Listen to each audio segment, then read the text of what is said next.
Paul, we're back after the FA Cup fourth round. Seems like ages again. I don't know why these fortnights. They seem like a month. How was your last Sky weekend before the break? So, gotta be honest, I can't really remember mine. Yeah, I thought it was, in my head, it was distinctly average, but I did climb again, so I was pretty happy. I did make 2 moves on the Sunday. Maybe that's the extra drop of points there is maybe what pushed me up. 61st. So you rose from 66 to 61st. Couple of transfers. Yeah. Looking good. Yeah, there were transfers I was going to make at some point in time anyway, so I'm happier with my team now. Yeah, I think the emergence of Man United, of Man United assets have definitely been good. I brought in Odegaard last Sunday, and he got the assist, didn't he, for the final goal, and they gave it to him. But then when you look back, he probably did. Well, it definitely wasn't the Sky assist, but I don't think it was given in FPL. Actually, was it? But it was given in Telegraph. But anyway, yeah, it was a bit of a shame. I did actually rise in rank a fair bit. Actually, I went up to 328. I think the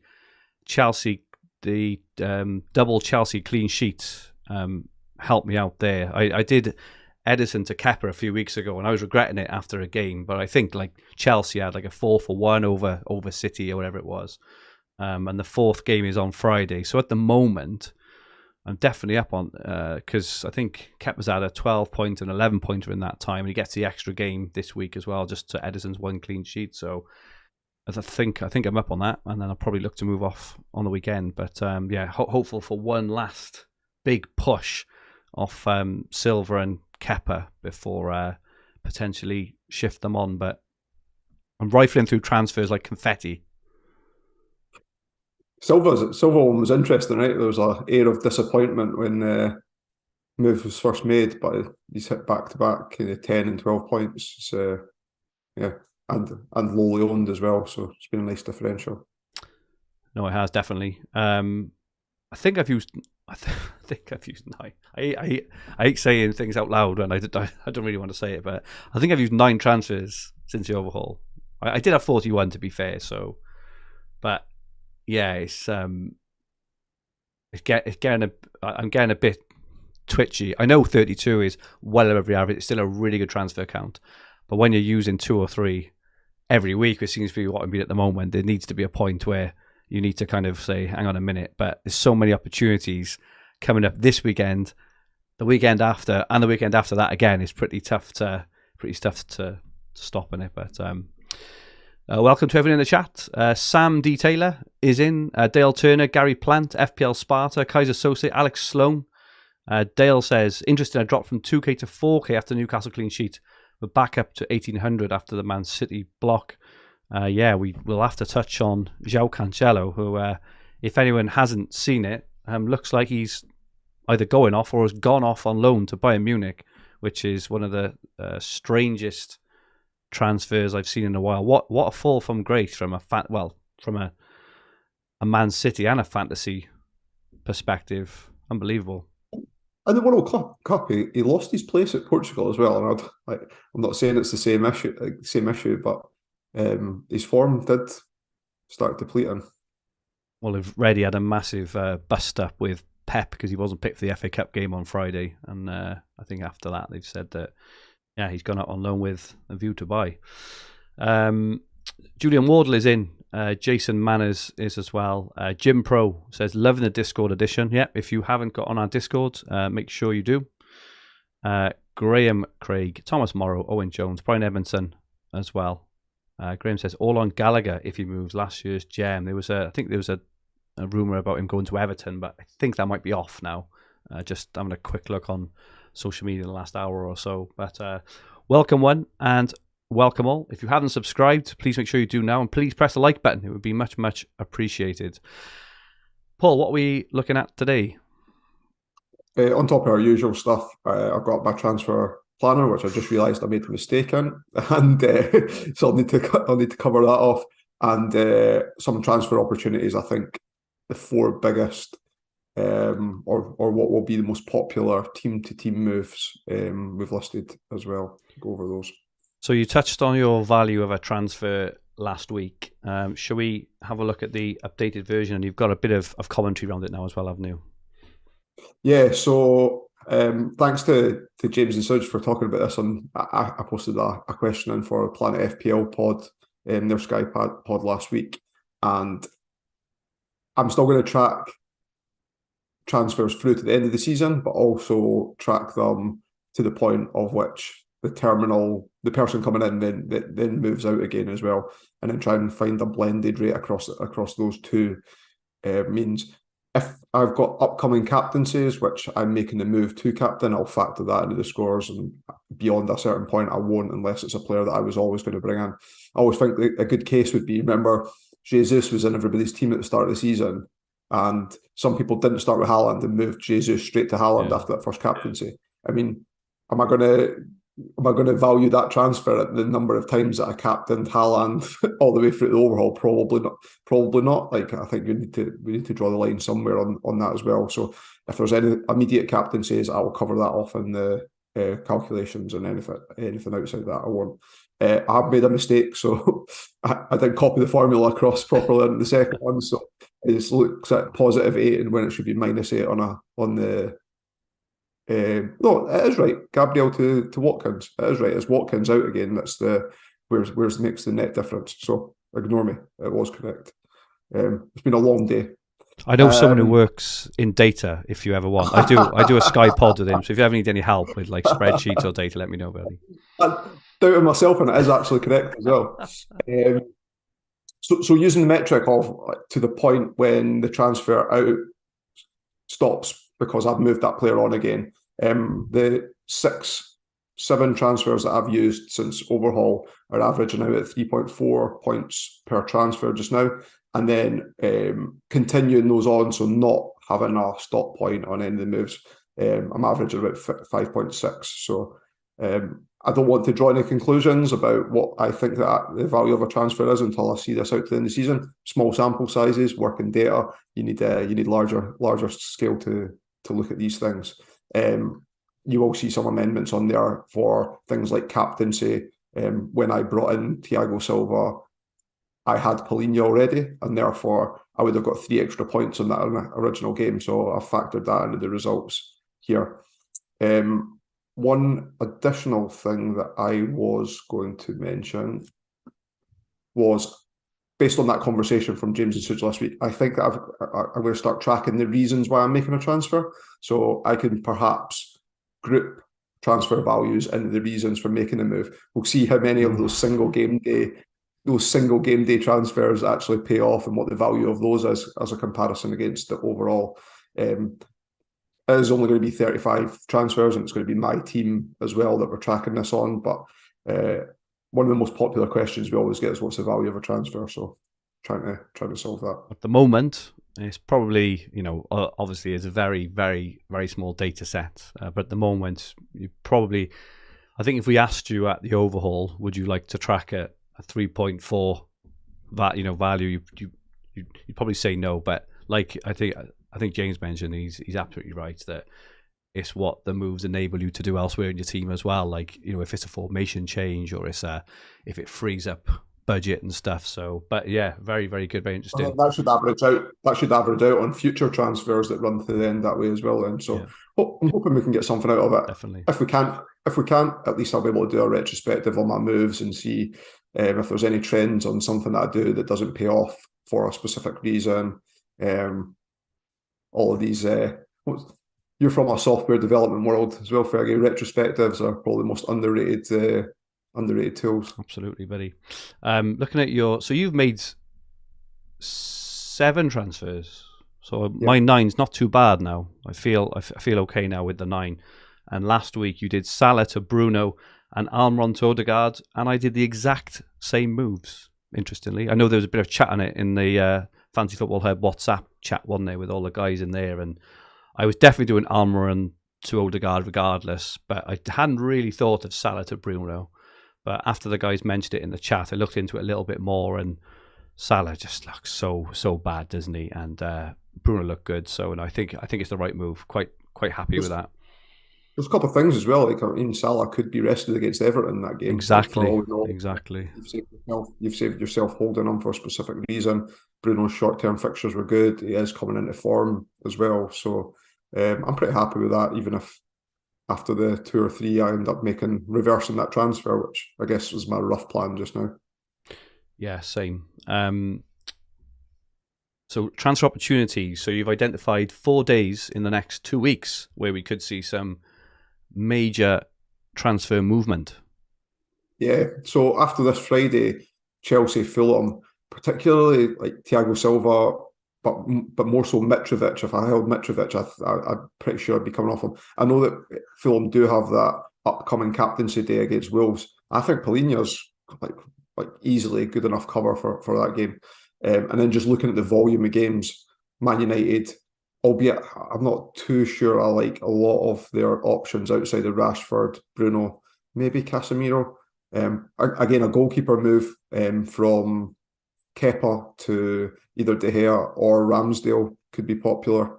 I'm looking at Thiago Silva, maybe to Zinchenko or Gabriel. Not 100% sure. From Everton point of view, do you know Nketiah's since the overhaul? Nketiah's the highest scoring Arsenal player. I didn't know. Wowee. 37 points. Saka on 34. Odegaard 32, and then Ramsdale's 4th on 29 as well. So I can see all those players being popular. Mitrovic to Nketiah sounds a pretty good upgrade, doesn't it? A pretty good move. Yeah. Just on Palhinha. Now, I know we've said all season he is not going anywhere, right? And I know there's the captaincy day for Fulham against Wolves. However, you can't really expect a captaincy haul from Palhinha. If he gets a goal, it's just fluke, right? You would expect tackles, 4 or 5 points, just as an example. If you take that out, Fulham don't play again then till Monday, the 6th of March, which would mean that other teams in the time that Fulham play 3 games, albeit one of those would be a captaincy day. But if we average Palhinha's points out, maybe 4 points a game, so that's 12, plus the extra 4 for the double captaincy, 16 points. There are teams like Man City play 6 times in that period. And Man United play 6 times, Arsenal play 6 times, Leeds play 6 times. Because Palhinha's in our team primarily for budgetary reasons and a tick along, because especially with Cancelo off to Bayern and Salah out of form, budget is not really a problem at the moment, is it? I think I've got like 4 million in the bank or something, stupid like that. I'm tempted to move off Palhinha because he's not going to be anyone who massively hurts your rank, right? Just because of the way he is. At least until like maybe middle of March, and maybe jump on someone like, I really fancy Ake now, for example, now that Cancelo is gone, or maybe like an Arsenal defender or something like that. Is that something you're considering at all, or do you think it's down to transfer count? Or I think that there's enough players in my team that are going to have a short number of fixtures over a given period of time where I think I can make gains on, particularly Newcastle coming up. I'm going to come off all my Newcastle assets. Yeah. And there's entry points back in for Newcastle after that period of time as well. So there's like 5 for 2s and 6 for 2s for players. And it might be that I then take out a different player, not the player that comes in. So daisy chain some moves along. And had it not been for that, then I would consider it more. But the fact that I can get in all the players that I think I want over that period of time by moving on the Newcastle players. There's always an extra player you can have. Well, potentially, but then it's 2 transfers every time that I'm doing it. I'd probably want Palhinha back at some point, so that'd be 2 transfers there as well as 2 transfers. But why would you want him back? Because I don't get me wrong, he's been a fantastic Sky player. He has been, but he is in primarily for budgetary reasons. He is, right? And I know he's got like a couple of goals, but 4 or 5 points every week when you could have someone like Nketiah or Saka or Martinelli or an Arsenal defender or a Man United player or a Man City defender. I don't quite understand the attraction. He's only scored 14 points less than Saka all season. He's the 12th highest scoring midfielder in the game at 6.6. So regardless if he's 6.6 or not 6.6, he's still the overall. So not on a value scale. But would you get him back in if he was like 8.5? Well, yeah, probably not. But I don't know that in coming up that I won't want the budget to do certain Yeah, moves. well, I get that. I get that. Okay, that's interesting. I'm tempted to move off him and just be aggressive with it. Like I say, I've got quite a lot of transfers, but if you think of a move to Ake, for example, we said 16 points in that time to Ake. Ake would probably play 4 or 5 out of those 6 games. Could be a lot, a big old. Taking the risk on the Man City defence. Well, we'll After see. everyone, Their fixtures are good, right? After Spurs, they've got Arsenal, but home to Villa, Forest, Bournemouth. I don't know. I'm not making us like I don't hate the idea of doing it. What you're suggesting at all? I'm not completely opposed to it. I just don't think I'm going to do it because I've already got 4 or 5, 6 transfers planned over the next 3 or 4 game weeks. And spoiler alert! Breaking news: Paul has 6 transfers planned over the next couple of game weeks. I just told you I might move Thiago Silva on this weekend, and I'm going to take out my 2 Newcastle players and probably bring them back in. So there's 5 already. Okay. Thanks for that. Sorry, just had to jump in on that because, it wasn't until you told me to build this slide that I actually looked at Fulham and realised, that actually there is a bit of a gap there in which, time that some teams play 5 or 6 times. So, and Man United and Arsenal are the 2 teams that you think Chelsea and Fulham players we moved on to. For me, I think it's a natural move. I guess the argument could be made for Man City on Sunday. I really just don't like the fact that you don't see the team lineups, and it'll be the same. It'll be the same next weekend as well. But it felt more of a natural move off Newcastle. I mean, Chelsea do have good fixtures in the short term. They just got lack of volume of fixtures. So I am in 2 minds about whether I take out Thiago Silva or not. But I think I will. Zinchenko maybe is my favourite. Just now, see the Arsenal lineup on Saturday. Not that there was any expectation that he wouldn't play anyway. Something I'm going to weigh up. And again, I was talking about budget. I think that with some of the moves that I was potentially looking at, I think I might be tight on budget at some point in time. So again, holding Polina and downgrading Thiago Silva to Zinchenko, and I could just leave Zinchenko on. And if I did want Thiago Silva back, move somebody else onto him or whatnot. Or you've got the other Chelsea centre half as well, who they signed from Monaco. Would be another option. I think he's 8.5, so bit cheaper. So that was one set of popular, like 1 day set of popular moves. I see on Sunday the 5th, an option Newcastle to Leeds. Maybe not as popular, but if you're looking at Leeds' short-term fixture volume's quite big. You've got Rodrigo, maybe like Almiron to Rodrigo, especially if Almiron was dropped or you saw I'm getting an early substitution for Anthony Gordon maybe. That might be something, or another blank for Almiron might push owners to the edge as well. So maybe not as popular as the other 3 days that I'm suggesting, but definitely one to consider. On Sunday the 12th, I think Newcastle to Man City is going to be really popular. As I say, that's after Newcastle's next 2 fixtures. They've got a lack of games, assuming that they dispose of Southampton and reach the League Cup final, or Carabao Cup final, same thing. And in the 2 fixtures that they play over that period of time as well. It's Liverpool, whilst that's maybe not as difficult a fixture as it has been in the past, but they do play Liverpool and Man City, and I don't think people would captain Trippier on the days that they're playing anyway. Well, people would captain Haaland over Trippier, certainly on the second fixture. So I think that'll be really popular. And Man City's got large volume of games, so maybe that's where the Ake move comes in. If it looks like Man City haven't brought another defender in. And then on Monday, the 13th of February, for those that do have Man United, we know that they'll blank. They're 3-0 up on the first leg of the Carabao Cup. So you think they'll get to the cup final. So they'd have a lack of fixtures thereafter. And if people were daring to go back to Salah, then I think that I mean, regardless of his form, I still think that that's going to be a popular move. A fixture against Everton does look quite opportune, even though Liverpool assets have been out of sorts. Yeah, if that game is called off, which it should be, there'll be a few teams will have a 4-for-1 back over Man United there, including Man City, Arsenal.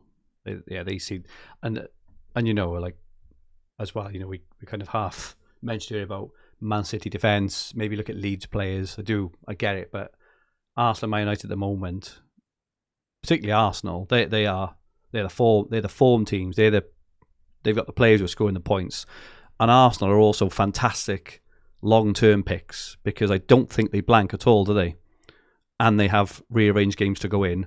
They're tight at the back. They're good going forward. So they, even if you migrate over and go heavy on Arsenal, you'll still want to retain probably 4 of them, regardless, won't you? And 8 or 9 of their starting 11s like nailed to play every week if they're fit. It is. That's right. Good stuff there. Yeah, interesting there, Paul. It looks like it could be a pretty big week or two in terms of the transfer account. While we're on transfers, average remaining transfers was published by Sky last week. Top 5,000, 19.7. I did look, and they have changed this time, Paul. Top 1,000 was 18.1. Top 100, just 14 left, Paul. Hope you got more than 14. And top 10, 11.6. So a bit of movement. I think they've gone down roughly by 1 each, on average. But they've definitely slowed, right? And we expect them to slow and expect them to climb in the coming weeks as the more engaged, frugal managers slowly keep rising up the ranks. Any observations on transfer account, Paul? Nothing really on top of what kind of the usual is on this subject. Yeah. So let's have a look ahead to game week 27. We touched on a little bit already. On Friday, Chelsea against Fulham. I've got Kepa and Thiago Silva, so I'm really, really hopeful of. I would love a clean sheet. I would love a clean sheet. Kepa is only 14% owned. Silva is only 19%. Double clean sheet off them. 20 points in the bank, just to shift over then, to either Arsenal or Man United or whatever. That would give me a really, really big boost. So I'm really, really hopeful of that. Saturday, 4th of Feb, as you mentioned, Everton and Arsenal. Get to see the Arsenal team sheet, which is really useful. Mega useful. Wolves, Liverpool, United, Palace, Brighton, Bournemouth, Brentford, Southampton, Villa, Leicester, Newcastle, and West Ham. Who are the best captains on both of those days, Paul? I think Thiago Silva on the Chelsea Fulham game. I'm really happy I've got him in. What was very frustrating on the reverse fixture was that Vinicius played like almost stuck to Thiago Silva, so like the Chelsea defence was bypassing him and passing. Polina scored 4 points and Thiago Silva scored 1, which gave me a net deficit from that transfer straight off the bat. But I still think Thiago Silva's got the highest upside. If I had the other Chelsea centre half, I would possibly play him, like captain him over him, but it's going to be unlikely that the Sky managers have both of those assets. I don't think so. Thiago Silva I think's the best option. I never like captaining Chelsea attacking players. I know some Sky managers will have Havertz still. For me, he's a standout, and I think that I would probably captain Kepa over Polina and Mitrovic as well. If it was down to Polina or Mitrovic, I'd probably captain Polina. I think that would be my order of preference. And so for the Saturday, so I haven't been captaining Trippier, which has been quite painful the last week or two. He's probably going to be, have some captaincy owners on Saturday, but obviously United home to Palace is pretty decent as well, and Everton Arsenal. What's your thinking, Rashford? I think so. Yeah, I've got Bruno. I've got Bruno as well, so I've got maybe this is the most open. I'll get one of Dan's polls out, and I'll probably captain the most popular pick on there. Just be careful of who we put down there. I mean, Bruno's not going to be the most captained player there anyway because his ownership's so low. I think with Rashford's ownership, maybe Trippier, the effective ownership of the Newcastle defence is over 200% now in the top 1,000. So even as an owner of both Pope and Trippier, you want it busted. Yeah, you want a Jared Bowen thunderbolt. Yeah, exactly. Yeah, probably. I think Rashford will be the most popular, and I think I'll captain Rashford. I think it'll be Rashford, Trippier will be, and then Arsenal midfielder. But good day to make up. Day to make up some grounds and take a punt, I think.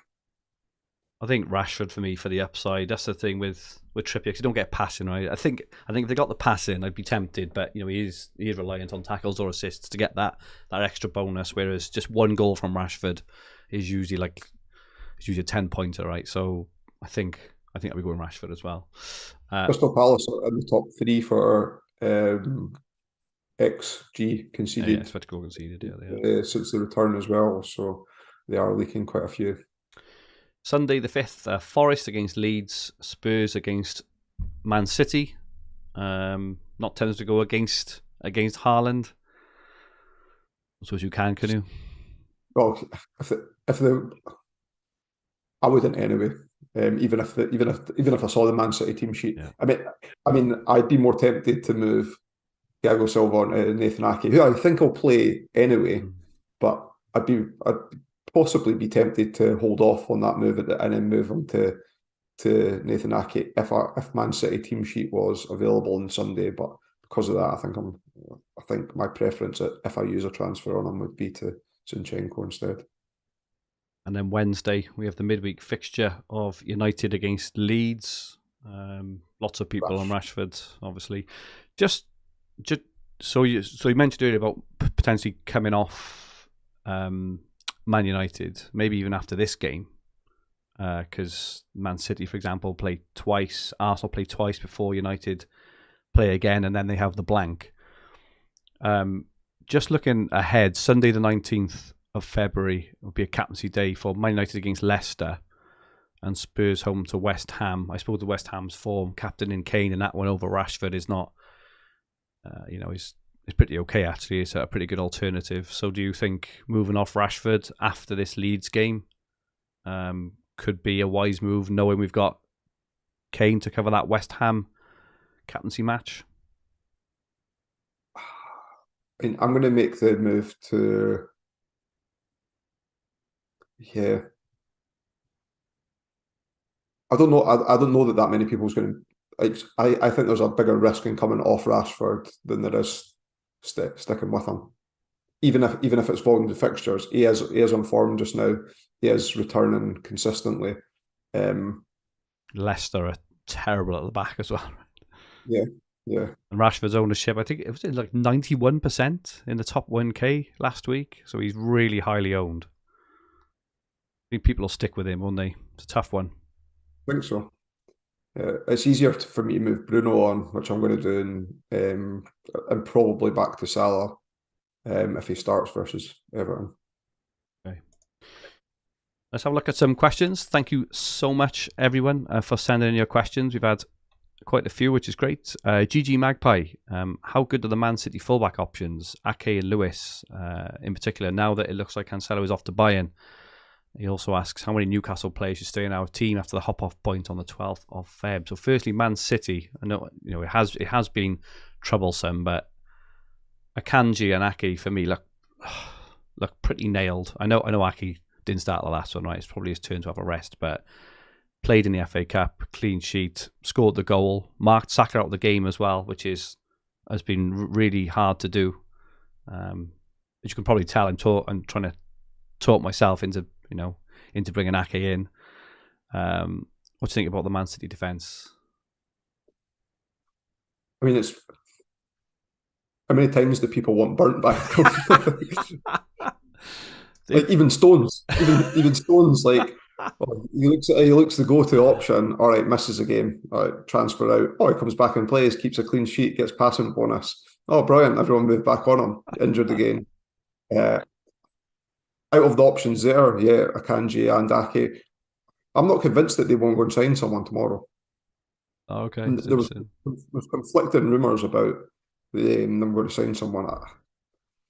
For me, I think you notice the difference when Laporte came on for Stones, in that he breaks up the lines really well from a defensive point of view. I'm no tactical genius or analyst or spend time on that, but when you hear like those guys that spend a lot of time assessing Man City and doing great predictions on what their teams would look like. Luke Williams is excellent at it, and he always says that Laporte gets picked on teams that they need to break the lines against.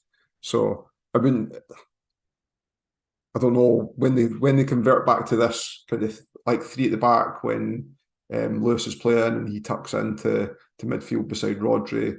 Does Laporte and Nathan Ake play? And if you need to break the lines, do you play Laporte? And does that then affect Ake again? The fact that he's not a traditional left back, Laporte could play there if he's tucking in. I think Ake probably is as good an option as anybody else there. You have got the volume of fixtures, so as long as he doesn't do anything reckless that Pep punishes him for in a game or doesn't pick up an injury, probably is the best option there. I wouldn't be touching Lewis. Like I think if you look at his, I agree with that with Lewis. They're not that impressive. We already talked about not needing to save on budget elsewhere. Interesting. And how many Newcastle players do you stay in our team after the hop-off point? I've heard you say a few times, Paul. You think 0? Yeah, I'm not gonna have any. I don't think. Like, plans change, but at present, I'm planning on getting rid of both of mine. I think always said I think goalkeeper transfers are underrated, and yeah, I think that I'd probably move. There was a good hop-on point, I think, after the 12 to move on to Arsenal with extra fixture there. So I'll probably move Pope on to Ramsdale and then Trippier onto someone at that point in time. Just spotted for Man City as well from that Sunday the 12th. They do have a 3-0 over Spurs. There could be potential. I'm not saying just to take out Kane for whoever, Stones, and bring him straight back, but there could be a potential for a daisy chain there where you come off Kane for a Man City defender as an example and then bring Kane back in for someone else as part of a daisy chain if anyone wants to take a look at that. But there's so many opportunities for fixture gains. It's crazy, right? It'd be glorious if I did Pope to Ederson, City kept the clean sheets after getting on the best side of the luck. Yeah. From picking him over Ederson at Overhaul. If I did the reverse and got a few Man City clean sheets, because it's one of those ones that like I've got this thing with Jamie Vardy and Zaha. Now Watkins is in that camp of like really, really, really trying to avoid picking those players ever again. And I've got a feeling that people that picked Ederson over Pope at Overhaul might be saying the same about him. And yeah, so it might end up that he's a differential by jumping back that way and getting all City's extra fixtures. You won't see the City lineup, so the expectation is that Ederson plays all the games in the league, right? So it could be I could be using some of the budget that I'd said that I was saving on by keeping Paulinho to do Pope back to Ederson. A question from Michael Harland. Who to move Kappa on to after Friday? It's a good question because there's a lot of opportunities. I've got Kappa as well. I think I'm looking at Ramsdale just because I can see him being a very, very long-term hold. Doesn't blank at any time because they're out of the cups and things. So I really like the Ramsdale pick. But obviously there could be Edison, could be De Gea. Yeah. What's your thinking? I think those are the three standouts for me. I'd have it Ramsdale, Ederson, De Gea would be my order of preference.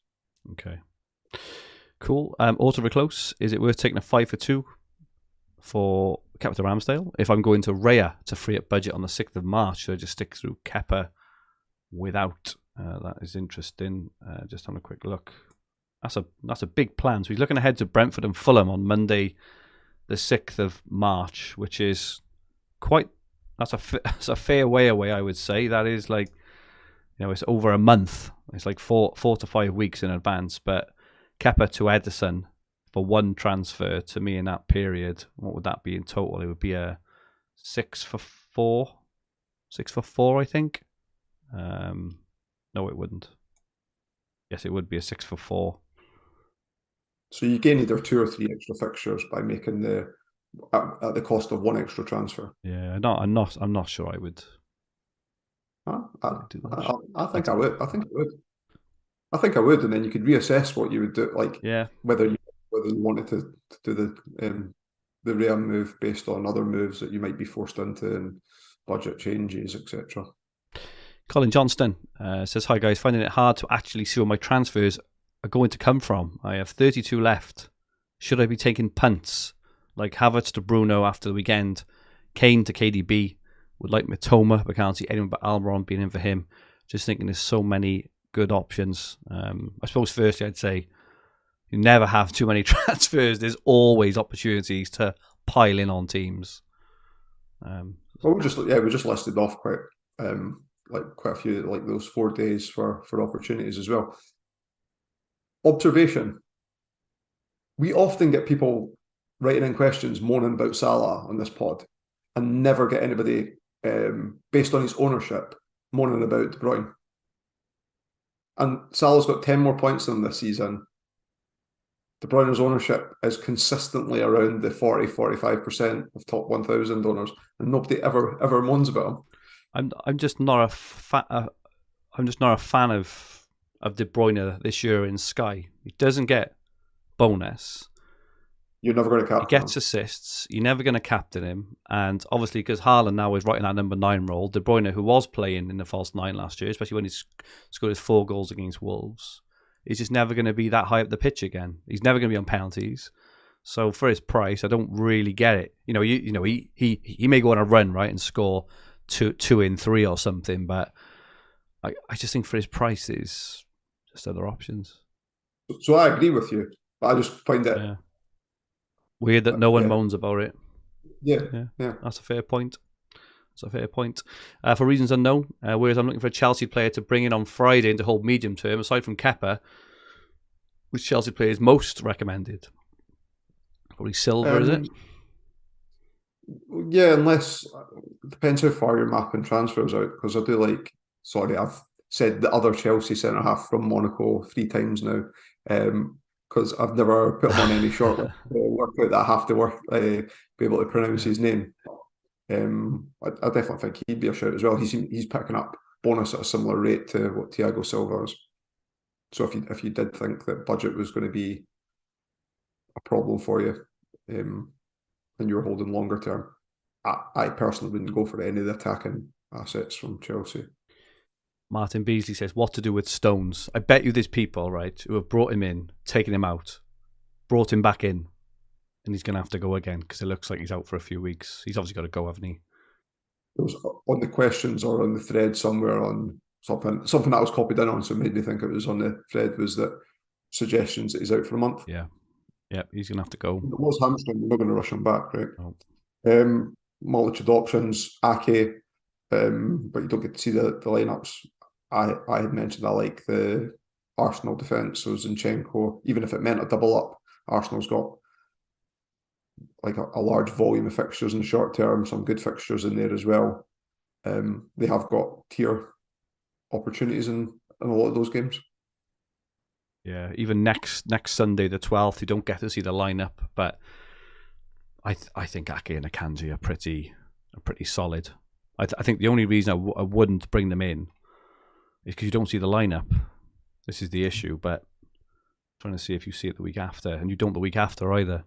It's a tough one bringing in Man City players. You don't see the lineup. It's an absolute killer, isn't it? Owen Jones says, my team scored 1,253 points up to overhaul. If I didn't make any transfers, I would have scored 972. Including captaincy, 17 transfers were used. So he thinks he's got a profit of 281, which is 16.5 points on average. Is this the best way to work out how much a transfer is worth over a season? Maybe, and that's what I'm doing on the second half of the screen. But what I would say is, if you end up in a situation like I started with Jesus, and I didn't do this. I started with Haaland, but it would have been conceivable for somebody to start with Jesus and then move him on to Haaland the first game. Are you then tracking? You wouldn't have got Haaland's captaincy points for all the way from there to the overhaul. It would be such an outlier that it's bringing up the average. So this is why I'm trying to get all the data points, so that if I find that 1 or 2 of my transfers are so far down or so far up, I can say, well, 90% of my transfers I get in this range. Take out the outliers as part of the analysis as well. So, I think my hypothesis is that there's not going to be an exact way of working this out. But what I'm going to try and do is group it as best I can, and certainly to trigger the way that I think about it in the future. Yep, superb. Sam Arundel, looking at Man United, they have extra fixtures brought forward. Is an argument to go for an inform Casemiro? It's difficult to not recommend him. I suppose the only thing you could say is that they do have quite a few, they got 4 fixtures in the short term. They are very likely to miss the game at the end of February because of the Carabao final. So if you want to bring someone in, like, a Palhinha to Casemiro would give you 4 for 2, for example, and very likely more points.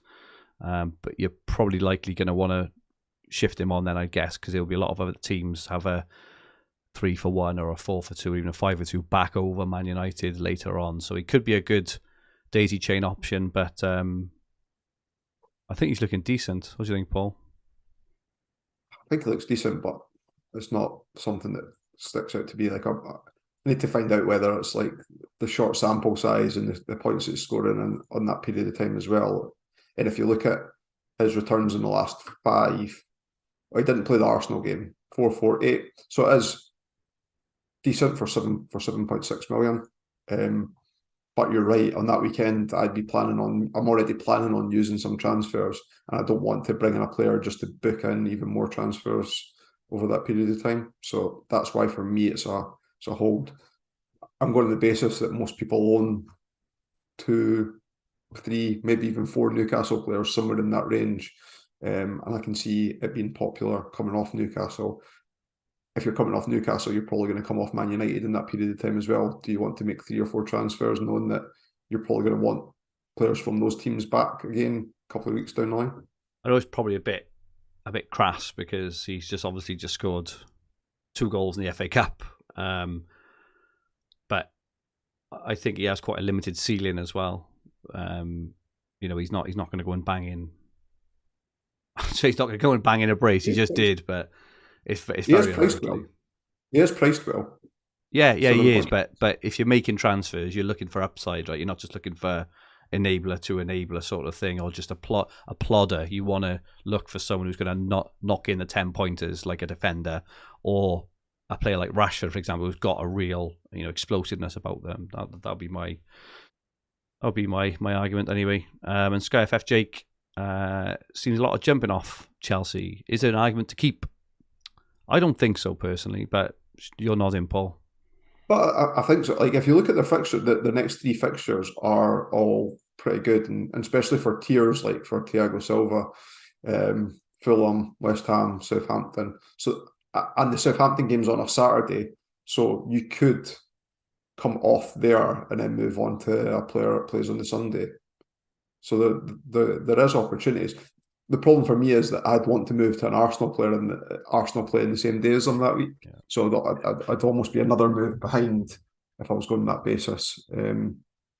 There was talk about Chelsea potentially having a rearranged fixture against Liverpool perhaps the following week. So if that was to happen, maybe it doesn't look as great coming off them. But yeah, I think I'm going to play aggressive within the confounds of how I play from a risk perspective. I just don't think they're playing well enough that you can overlook a 4 for 2 for Arsenal, 5 for 2 for Man City. If we're talking about Arsenal players, I think it's different because you can hold them and they're good, solid long-term holds. But I know they've seen a slight upturn, and Silva, has done back-to-back clean sheets. But for me, this is far more upside.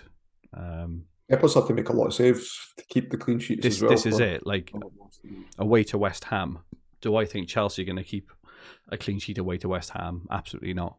And that's not because West Ham are fantastic. Kepa's having to pull saves out his backside every game to keep in the game. So I just don't like it personally. But yeah, they're all the questions for this week. So thank you very, very much, everyone. Sounds like a busy weekend, Paul. You'd better book off that hour with Katie. I think it'll be next. I think next week. I think next weekend is going to be the busy weekend for me. As I say, I might make that one move this weekend. Next weekend is going to be busy for transfers. I'll be using 2 because I'll definitely be getting rid of Kepper and Silva.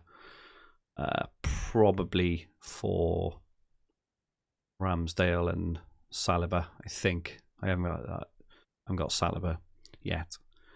And yeah, as you say, then obviously the Newcastle pile off will probably occur the week after, as well as potentially Man United. So it could be a lot of transfers used in these next 2 weeks.